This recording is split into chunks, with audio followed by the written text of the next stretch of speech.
예, 반갑습니다. 오늘 제가 그 비대위원을 사임했습니다. 다른 두 분과 함께요. 그에 이어서 이 자리가 마련돼서 좀 이 자리를 정치적으로 이렇게 해석을 할지 모르겠습니다만, 사실 이 토론회는 진작 먼저 결정된 것이었고, 오늘 비대위원 사임은 우리 문희상 위원장님 요청으로 그렇게 오늘 늦게 이렇게 결정이 된 것이어서 우연하게 날짜가 겹쳐진 것이라는 말씀을 드립니다. 그래서 언론인 여러분, 오늘 여기서 중대선언, 중대 발표 없습니다. 우리 당이 달라져야 한다고 많은 사람들이 아주 절박하게 말합니다. 변화를 위해서 혁신해야 한다, 이렇게 또 말합니다. 변화와 혁신, 우리 당의 절체절명의 과제라고 말할 수 있습니다. 하지만 변화와 혁신의 방향을 올바로 그렇게 세워야 합니다. 우리 당을 이기는 정당, 또 국민들의 삶의 불안을 해결해 주는 그런 유능한 정당으로 만드는 것이 그 목표입니다.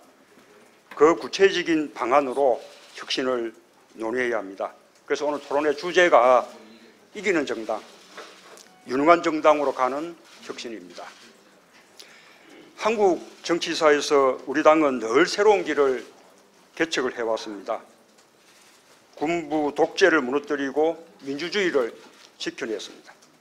남북 문제에서 역사적 전환을 이뤄냈고, 또 시민들이 자유롭게 정치에 참여하게 만들었습니다.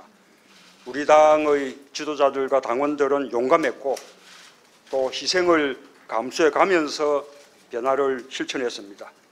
대한민국의 정치 발전은 우리 당이 이끈 그 변화의 결과였습니다. 국민들은 그런 우리 당을 지지했고, 그 힘으로 김대중 정부와 노무현 정부를 만들어내기도 했습니다. 하지만 이젠 옛날 얘기가 된 것 같습니다. 거듭된 선거의 패배와 무능으로 우리는 국민들의 지지를 잃었습니다. 지는 일에 익숙해져서 무기력해졌습니다. 우리 당원들과 지지자들은 자존심에 큰 상처를 입었습니다. 지금 박근혜 정부 국정위기가 아주 심각합니다. 대통합시대를 열겠다는 약속을 저버렸습니다. 국민을 편가르게 한 두 국민 정치의 그 결과가 어떻습니까? 중산층과 서민의 삶은 더 어려워졌습니다. 출산율 세계 최저, 자살률 1위, 노인빈곤율 1위, 소득 불평등 1위에 복지 지출은 OECD 국가 중에 최하위입니다. 그런데 정부는 국민의 생활을 나 몰라라 하고 궁중 드라마에나 나올 법한 권력 암투를 벌이고 있습니다. 그야말로 국정의 총체적 위기다, 이렇게 말할 수 있습니다. 우리 당의 책임이 큽니다. 야당이 힘이 없으니 대통령의 불통과 또 권력의 오만이 도를 넘었습니다. 풀뿌리 정치에서도, 전략에서도, 또 아젠다를 이끌어가는 영역에서도 우리는 대한야당으로서 역할을 제대로 못했습니다. 어느덧 우리는 변화할 줄 모르는 정체된 정당이 되었습니다. 새누리당보다도 혁신에 뒤지는 정당이 되었습니다. 지는 일에 익숙한 정당이 되었습니다. 지고 난 후에도 다음에는 반드시 이기겠다는 그런 절치부심이 없습니다. 지금 우리 당에 필요한 것은 오로지 변화입니다. 변화해서 이길 줄 아는 유능한 정당이 되는 것입니다. 우리 당의 운명뿐만 아니라 대한민국 정치의 운명이 걸렸습니다. 총선 승리와 정권 교체, 우리 스스로의 변화 없이는 해낼 수가 없습니다. 김대중, 노무현, 김근태, 이 세 분 지도자의 가치와 정신만 남기고 전부 바꿔야 합니다. 이기는 혁신으로 가야 합니다. 오로지 당권을 목적으로 개파를 말하고 분열을 말하고 갈등을 말해서는 안 됩니다. 변화와 승리를 위해 단합할 때만이 우리 당이 국민들의 희망이 될 수 있을 것입니다.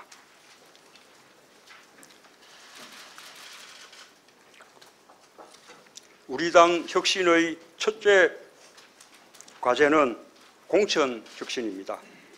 대표와 개파가 공천하는 일이 또 반복이 된다면 당의 죽음입니다. 제도와 룰이 공천해야 합니다. 공천을 나눠 먹는 개파가 있다면 물론 해체해야 합니다. 근원적으로는 개파가 만들어지는 근본 원인을 없애야 합니다. 투명한 공천 제도를 확립하는 것입니다. 적어도 1년 전에는 공천 제도와 룰을 확정해서 예측 가능하게 해주어야 합니다. 후보가 되고자 하는 사람은 개파에 줄 설 필요 없이 미리 정해진 룰에 따라 이길 노력을 하면 그만입니다. 제가 제안하는 공천 제도는 선관위가 주관하는 여야 동시 오픈 프라이머리입니다. 선관위 주관으로 여야 동시에 치르면 오픈 프라이머리의 단점이라고 말해왔던 선거인단 모집 동원 그리고 또 역선택의 폐단을 막을 수 있습니다. 물론 정치 신인에게 공정한 경쟁 기회를 보장하는 제도 보완이 함께 이루어져야 할 것입니다. 비례대표도 국민 비례대표 추천제를 도입해야 합니다. 노인, 청년, 여성, 노동, 장애인, 전문가, 당직자, 직능, 열세 지역에 대한 배려 등 비례대표를 추천할 분야와 권력을 미리 결정하고 해당 분야와 권력의 직접 선거로 상향식 공천을 하도록 하는 것입니다. 전략 공천까지도 그 대상 선정 기준과 공천 절차를 투명하게 만들어야 합니다. 우리 당 혁신의 두 번째 과제는 시민 참여 네트워크 정당입니다. 스마트폰 정당이라고 해도 좋고 플랫폼 정당이라고 해도 좋습니다. 국민들은 선거 때 투표하는 것 말고는 주권을 행사할 기회가 없습니다. 대의정치와 정당 정치는 변화하는 시대를 따라가지 못하고 있는 실정입니다. 네트워크 정당은 당의 구조를 바꾸고 대의정치의 한계를 극복하는 길입니다. 스마트폰 하나로 접속할 수 있는 다양한 기능의 플랫폼을 구축하고 당원뿐만 아니라 시민과 지지자를 광범위하게 결집시키는 것입니다. 당원과 일반 시민과 지지자들이 네트워크를 통해 함께 참여할 수 있는 정당 구조가 네트워크 정당입니다. 네트워크 정당이 되어야 당원 중심주의 정당으로 제대로 운영될 수 있습니다. 당원들이 스마트폰으로 당의 운영 상황을 실시간으로 공유하고 참여하는 것이 비로소 가능해지기 때문입니다. 소통과 참여를 보장하는 네트워크 정당은 현대화된 정당의 모습으로 우리 당을 변화시킬 것입니다. 우리가 새누리당보다 확고한 우위를 확보할 수 있는 그런 방안이기도 합니다. 우리 당 혁신의 세 번째 과제는 유능한 생활정당입니다. 우리 당은 지금 시민들로부터 분리되었습니다. 아래로는 풀뿌리 대중 기반이 없는 불임 정당이고 위로는 정치 자영업자들의 카르텔 정당이라는 그런 비판을 받습니다. 우리 당은 이제 개파에 의해서 움직이는 정당이 아니라 시민과 당원에 의해서 움직이는 생활정당이 되어야 합니다.